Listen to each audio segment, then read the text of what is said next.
Please help me to reach 1,000 subscribers. The text came in while I was standing in the cereal aisle, staring at a box my son liked because of the cartoon tiger on the front. Dinner's booked for Liam's birthday. Just us. Don't worry about it. Just us. I reread it 3 times, the fluorescent lights buzzing overhead. My phone suddenly heavy in my hand. I typed back, "Where?" Then deleted it. I didn't want to sound suspicious. I didn't want to be that guy. When I got home, she was in the kitchen, humming softly as she chopped vegetables. My wife always hummed when she was trying too hard to seem normal. "Hey," I said, kissing her cheek. She flinched. "Barely. But I felt it." "So," I said casually, hanging my jacket, "where are we taking Liam for his birthday?" She didn't look up. "Oh, I found a place." "What place?" "Il Porto." She said it fast, like ripping off a bandage. Il Porto. It wasn't a kid-friendly spot. No balloons, no loud families. Candlelight. White tablecloths. The kind of place where couples leaned in close and whispered. The place she once told me she loved because that's where Mark proposed to me. Her ex-husband. I laughed because sometimes laughter is easier than panic. "That's romantic." She finally looked at me then. Her eyes were too bright.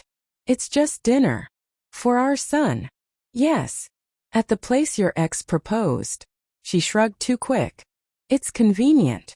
That night, I lay awake listening to her breathe beside me, my mind replaying things I'd ignored. The missed calls she brushed off. Her phone always face down now. The way she'd smile at texts and then lock the screen when I entered the room. I told myself I was insecure. That blended families were complicated. That I was lucky she even tried to co-parent peacefully with Mark. The day before Liam's birthday, I saw the reservation email pop up on her iPad while she was showering. Reservation for 2. Il Porto. 7:30 p.m. 2. Not 3. My chest tightened slow and heavy. I didn't confront her. I wanted to believe there was an explanation that didn't destroy us. On the night of the dinner, she dressed carefully. Too carefully. A soft dress I hadn't seen in months. The perfume she used to wear on date nights, before she stopped wanting them. "You're not coming?" I asked. She hesitated. "Mark's already meeting us there." I didn't want it to be awkward. I watched her leave, my son already buckled into the car, waving at me through the window. I stood in the doorway long after the taillights disappeared. An hour later, curiosity or pain got the better of me. I drove to Il Porto. Through the window I saw them. Liam was coloring with crayons the waiter had brought. Mark leaned close to my wife, laughing. She touched his arm. Not a polite touch. Familiar one. The kind built on history and memory. When she smiled at him, it was the smile she used to give me before life got heavy. I didn't go in. I couldn't. I sat in my car, gripping the steering wheel, feeling something inside me crack quietly. When they came home, Liam ran inside, excited, talking about dessert. My wife followed, glowing. "How was it?" I asked. She froze. "Fine. Did you enjoy your date?" Her face drained of color. "It wasn't like that. 2-person reservation," I said softly. "Romantic restaurant. Perfume." Touching his arm. She sat down, suddenly small. I didn't plan for it to feel that way. But it did. Tears came. Real ones.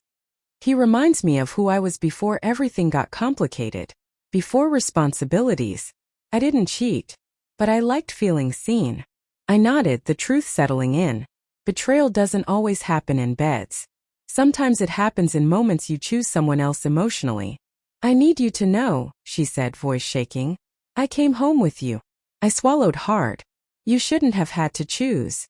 That night I slept on the couch. Not out of anger but clarity. Weeks later we're still talking. Slowly.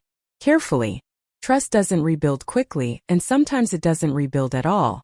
But I learned something important standing in that cereal aisle. Rereading a text that broke my heart. Love isn't just staying. It's choosing again and again who you honor when no one's watching. And this time I chose myself.